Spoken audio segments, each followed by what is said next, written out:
sedang terus terjadi. Mengapa saya katakan demikian? Karena kita tahu juga tidak mungkin terjadi peristiwa di Solo sebelum terjadi kunjungan relawan Joko Widodo ke kediaman Egy Sujana yang kemudian ditindaklanjuti.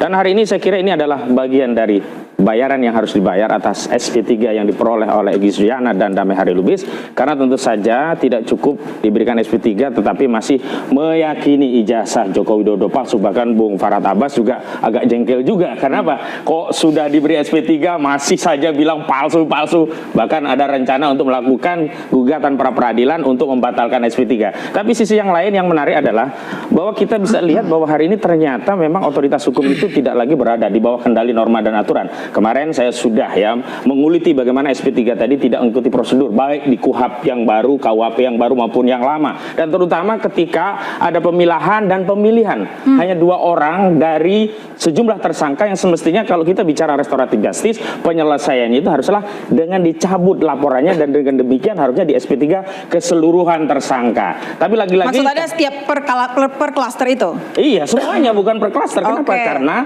yang menjadi tersangka itu berdasarkan laporan 4 orang, ada Joko Widodo, Lecu Maman, Andi Kurniawan, dan Maret Samuel Soeken.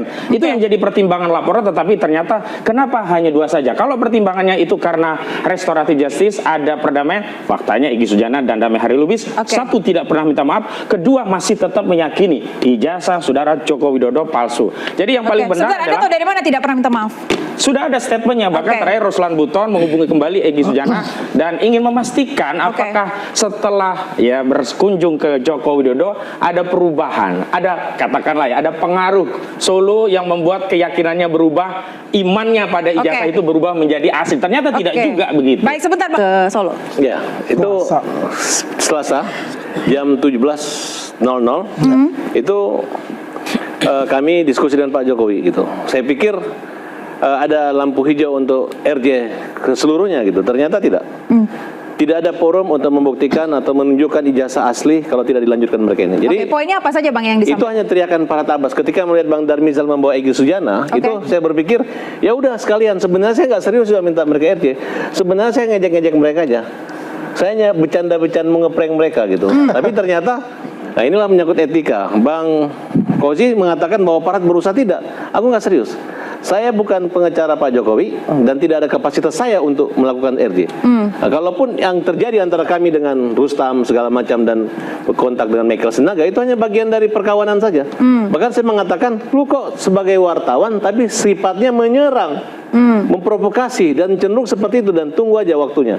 Berarti intinya ketika Anda silaturahmi ke Solo ada bahas soal ya, saya hanya memastikan dan bahwa dengan datangnya Egy Sujana ke Solo, udah KO semua mereka ini, udah kalah semua. Makanya saya sarankan udah selesai aja. Sampai saat ini masih berjuang. Saya pikir makanya saya katakan, kamu ini pengacara pribadi atau pengacara rakyat yang mana? Ya kan? Ini kan menyangkut kepentingan Pak Jokowi yang sudah diwakili oleh jaksa. Sekarang kita biarkan kepada jaksa membuktikan. Kan ketika sidang nanti cuma dikatakan bahwa mana UGM, ijazahnya asli, ya udah selesai. Ya, betul seperti itu Bang Sangaji. Ya, saya pikir narasi yang disampaikan oleh Farhad Abbas ini kan belum masuk ke pokok materi. Ini jauh ini, ya kan? Proses penyidikannya saja baru dilakukan tahap 1. Kita juga belum tahu apakah ini perkara P19 ataukah juga P21. Jadi masih jauh lah. Ini angan-angan teman-teman untuk segera melihat kemenangan Pak Jokowi ini, saya kira itu masih jauh lah. Masih jauh sekali proses hukum ini dan panjang proses hukum ini. Ya, kita tidak boleh memberikan informasi yang kemudian pada akhirnya membingungkan rakyat, menyesatkan publik dengan narasi-narasi yang sebetulnya tidak bisa dipertanggungjawabkan secara hukum. Itu satu hal.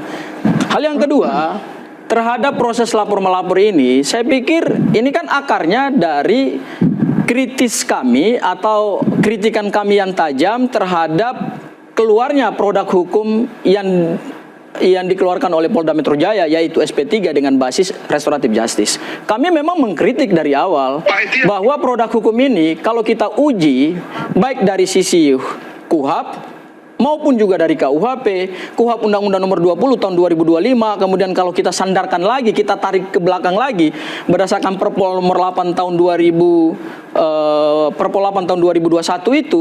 itu mohon maaf, itu cacat formil dan cacat material. Kenapa, dan itu sudah kami sampaikan berkali-kali gitu loh. Pertama, Kalau kemudian ini disebut sebagai satu produk hukum sekelas Polda Metro Jaya, maka produk hukum ini tentu harus dikeluarkan dengan mematuhi semua prosedur-prosedur hukum yang sudah diatur dalam KUHAP. Di Interupsi. Saya mengatakan ini bukan saat lagi memberi kuliah lagi. Ini udah Haknya Joko Widodo karena dia hanya 2 orang saja yang diharapkan dengan 2 orang ini lainnya kehilangan semangat perjuangan. Oke, Tapi baik. nyatanya Coba tidak sebentar, demikian. sedikit lagi Bang. Intinya jadi apa Bang Interupsi. Sang Haji? Justru Coba. saya ingin memberi kuliah kepada Farhad Abbas supaya memahami hukum acara kita tuh dengan komprehensif.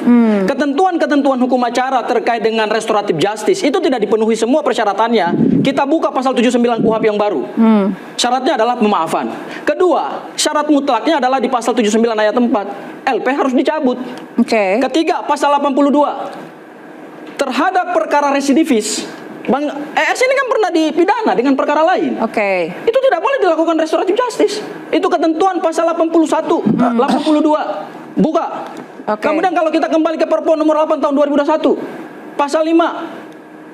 Terhadap tindak pidana yang menimbulkan kegaduhan, konflik, keresahan publik, perbincangan di publik tidak boleh dilakukan restoratif justice. Dan terhadap pelaku yang pernah melakukan tindak pidana dan diputus dengan putusan pengadilan yang ingkrah kita sebut residivis, itu juga tidak boleh dilakukan restoratif justice. Tapi kan kasusnya berbeda. Coba saya mau Karena inilah saya melihat ini kalau adalah lawyer ini, ketentuan hukum acara ketika pidana kepentingan yang klien dibuat ini oleh negara adalah dan baru menguntungkan berlaku, dia, tetapi semua sudah dia akan ditabrak. mengatakan baik. setuju. Kita dengarkan Ketika Bang Farhad. merugikan dia, gini ngomongnya, berkicau seenaknya gitu. Saya bersandarkan Yang jelas, pada KUHAP, saya Egy berdasarkan Sujana pada KUHP. dan Kalau Melukis Farhad sudah Abbas kalah. berdasarkan pada asumsi. Masyarakat melihat bahwa Kalau Farhad ijazah Abbas palsu berdasarkan Pak Joko- pada ijazah asli Pak penafsiran Jokowi, dia yang tidak pasca berdasarkan KUHAP, dibuka tidak di berdasarkan Polda Baik, sebentar. mereka Saya pikir sadar- sebentar, Bang. Farsabat tidak bernilai karena dia Oke, bukan baik, pihak, sebentar. bukan Gimana Joko intinya Widodo, apa, Bang bukan Farhad? kuasa Tadi hukum, Anda katakan bukan pula terkait dengan pihak yang hukum. menguji produk ini. Intinya Jadi sekarang tidak bernilai. yang lain Interupsi. ingin RJ tapi malu-malu. Enggak, Oke. interupsi. Makanya Saudara terang-terangan saya Farhad, mengatakan ayo ke coba Solo. bantah Kita akan daripada di argumentasi penjara. saya dari Kalian sisi sebagai hukum pengacara acara ngomong Kami boleh tidak saya bahwa pernah saudara mengharapkan mengatakan kalian RJ tidak dan masuk tidak penjara. tidak. Oke. Yang korban Bang, dan akan masuk penjara ini rasanya- adalah Roy Suryo dan kawan-kawan. Baik, Bang, Dikit lagi rasanya dia dari akan Bang Kozi dipecat. dikatakan tadi tidak pernah berharap RJ Tidak dan pernah, tidak akan. justru hari ini banyak dari kubu Jokowi mencoba merayu sambil Bang, mengancam. dari pihak Jokowi dan itu yang mencoba kemudian merayu. apa? Bang Andi Kita Azwan, lihat, silakan. ya yang namanya Bang Hozi ya mungkin juga pengacara-pengacara lain ini ya tidak senang lah ya teman-temannya ini yang sadar akan dirinya bahwa dia berbuat salah ya dan ingin melakukan Tidak ada RJ keterangan Egy ini, berbuat salah. kemudian Egy meyakini dia ijazah itu tetap katakanlah palsu. panas ya dan ingin ini macam-macam aja dibuatlah semacam yang dikatakan tadi. Intinya adalah yang dilakukan oleh inisiatif pribadi dari Egy Sujana ke Solo itu ya semata-mata karena ada kemanusiaan. Ya, kami dari relawan 100% kita tidak setuju tentang restoratif justice. Karena di situ ada 3 juga teman kita relawan yang melaporkan itu, ya kan? Tapi kita melihat bahwasanya ini adalah yang diutamakan oleh kemanusiaan, yang dibutuhkan oleh Egy Sujana agar dapat melanjutkan pengobatannya dia di luar negeri itu. Itulah yang dikedepankan. Bahwasanya apa yang dilakukan dikatakan bahwa itu diorkestrasi oleh Pak Jokowi dan sebagainya. Omong kosong untuk itu. Jadi Anda tidak percaya dengan tuduhan Tidak ada ada rencana tuduhan Geng Solo. seperti itu yang dikatakan geng Solo itu adalah Jadi, fitnah. Saya katakan itu karena apa? Hari Selasa kami bertiga juga di sana kita mengatakan, Pak, apakah ada RJ lagi? Buat kami tidak ada RJ lagi, Pak. Dan kami hari Rabu, kami rapat semua, seluruh relawan, pentolan-pentolan relawan, tidak ada RJ buat mereka. Siapa yang minta RJ? Ya kan? Dan bagi kami Memang saya tambahkan siapa ya. Memang siapa yang Bahwa minta RJ gitu? mereka ini adalah pengacara-pengacara yang tidak punya rasa kemanusiaan. Ya. Sudah jelas-jelas Egy Sujana itu sakit, kanker, ya. Sudah mencabut pun masih diolok-olok sama mereka. Harusnya pisahkan, jangan dia Justru pisahkan. mereka Sebentar. sudah tahu Bang Joko Kozi, Widodo Bang sakit Kozi, parah. Bang Kami Andi tadi tetap kan saja sekarang langsung sebagai ke pelapor, pengadilan. bayangkan. Harusnya kalau Masa mereka ada itu punya pengacara jadi kemanusiaan, terlapor. sarankan Joko Widodo Pecat kongsi, menyudahi. pecat Karena kongsi, mereka akhirnya tidak punya nilai terlapor. kemanusiaan. Dikit Joko lagi Widodo yang sudah P21 sakit pun adalah masih mereka terus. Oke. Padahal Joko Widodo sendiri Oke. sudah lemah sekali. Kata siapa dia Tidak lemah? punya Kata kemanusiaan siapa itu dia lemah? namanya. Anda Ya kata kata dia lemah. saya. Itu Saya adalah ngomong. persepsi Anda. Ya, itu Anda kata salah saya. besar untuk itu karena Anda tidak pernah bertemu dengan Karena Jokowi. Anda memang sudah Anda didesain untuk melihatnya itu. adalah dari kata-kata Fisik yang Anda menyatakan sendiri. untuk itu. Anda Karena itu kalau bicara dia lebih kemanusiaan, hebat daripada justru Anda. kalian Dia tidak lebih punya hebat kemanusiaan daripada Anda. kepada saudara Joko Bayangkan, Widodo. 1000 orang tiap hari datang ke beliau Baik. untuk bertemu dengan beliau, mendoakan beliau, Iya, berfoto dengan tapi beliau. kondisinya Itu kan adalah rakyat. sakit. Bukan Anda kata-kata Bukan dari Anda. sehat. Oke, Bukan itu baik. adalah rakyat. Baik. Anda. Mana Tidak nilai ada kemanusiaan? yang Anda Baik, sebagai baik. rakyat. Pendukung Abang-abang, Jokowi kita tahan dulu. terus membiarkan Jokowi sakit tapi terus Kita bertarung tahan di dulu, pengadilan. kita tahan dulu terkait dengan masalah kesehatan. Tadi tersilat dari dikatakan oleh Bang Andi Azwan ada mungkin pernah tersilat dari Bang Kozi ingin RJ juga?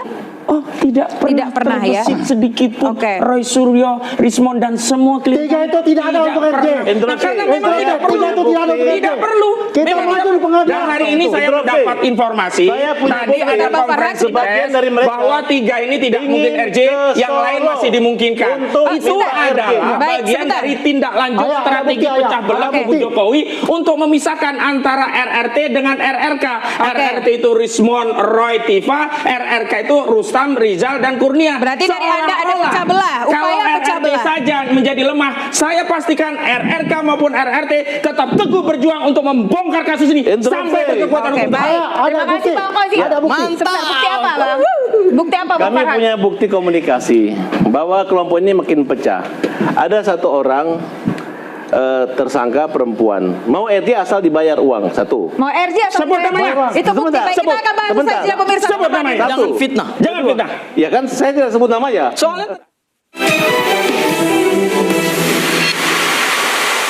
Bukan dari kita. Posisi kita itu udah komplit, semua udah siap untuk tanding, untuk tarung di pengadilan. Kan masalahnya seperti itu. Adanya restoratif justice itu, itulah kita bilang. Sisi kemanusiaan seorang negarawan yang bernama Presiden ke-7 Indonesia, Joko Widodo. kami konteks mempersoalkan SP3 dengan basis restoratif justice itu bukan karena kami kemudian iri terhadap produk hukum tersebut. Tidak. Buktinya apa? Sampai hari ini tidak ada permohonan restoratif justice dari para tersangka yang lain. Oke. Dan kami sudah berkali-kali tegaskan bahwa tidak ada RJ, tidak ada negosiasi, tidak ada kompromi. Go ahead. Ya, dengan adanya kasus yang ijazah asli dituduh palsu oleh mereka itu memang harus diselesaikan di ranah publik, yaitu pengadilan.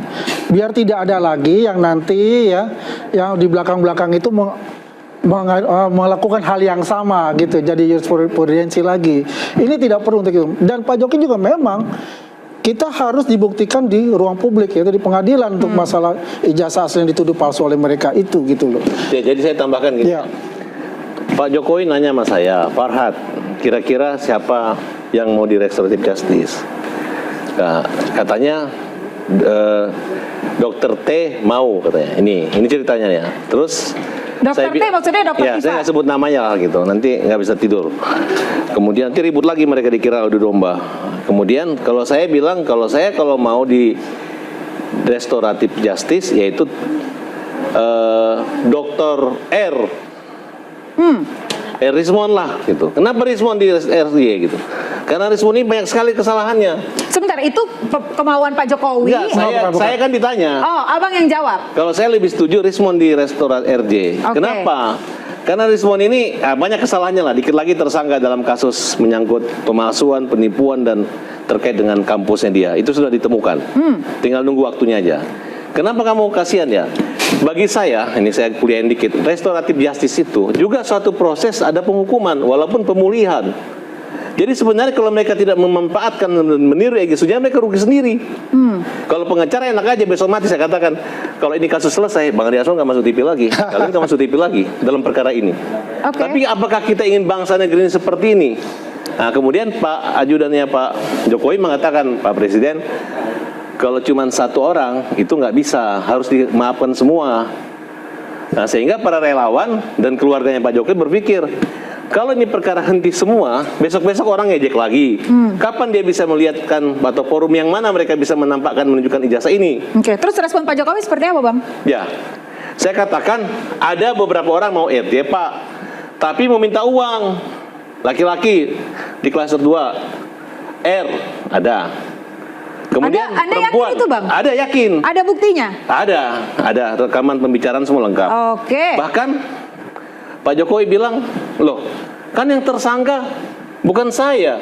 Iya dong. Nah, kemudian saya bercerita, ketika saya mengalami kasus begini dan damai, ujung-ujungnya uang. Dalam Islam pun kalau ada kisah meninggal nyawa dibalas nyawa, kalau damai pasti pembayaran diat, selesai. Nah, inilah kenapa ada KUHP, ada restoratif justice.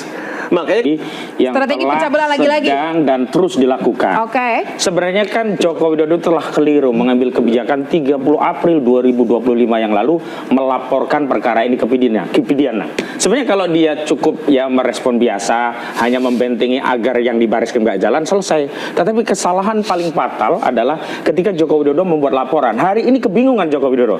Kalau dia cabut, dia malu, nggak ada legitimasi. Interupsi. Kalau dia terus, dia akan dikuliti. Kenapa? Interupsi. Di persidangan itulah yang tidak bisa narasi itu Tahan dulu, hanya tahan. dengan pernyataan, tetapi harus dibuktikan dengan bukti. Dan hari ini yang dikirim Joko Widodo, entah Farhad Abbas, entah Andi Azwan, itu kan hanya narasi, bahkan narasi yang direpetisi. Dan kemudian mereka berharap rakyat itu menjadi yakin ijazah itu asli dengan pernyataan Andi Azwan, dengan pernyataan Farhad Abbas, dengan Oke, pernyataan jadi menurut relawan yang lain. Anda, jadi menurut Anda Pak Jokowi ini sebenarnya hari ini memainkan skenario opini. dia sedang bingung mau keluar dari masalah yang dia ciptakan sendiri itu seperti apa. Karena sebenarnya kalau 2-30 betul April itu, Bang tidak Adi. dilaporkan nggak ada Dia masalah. itu 1000% itu ada persepsi dia, ya, gambaran halusinasi dari dia, bukan dari kita. Posisi kita itu udah komplit, semua udah siap untuk tanding, untuk tarung di pengadilan. Kan masalahnya seperti itu.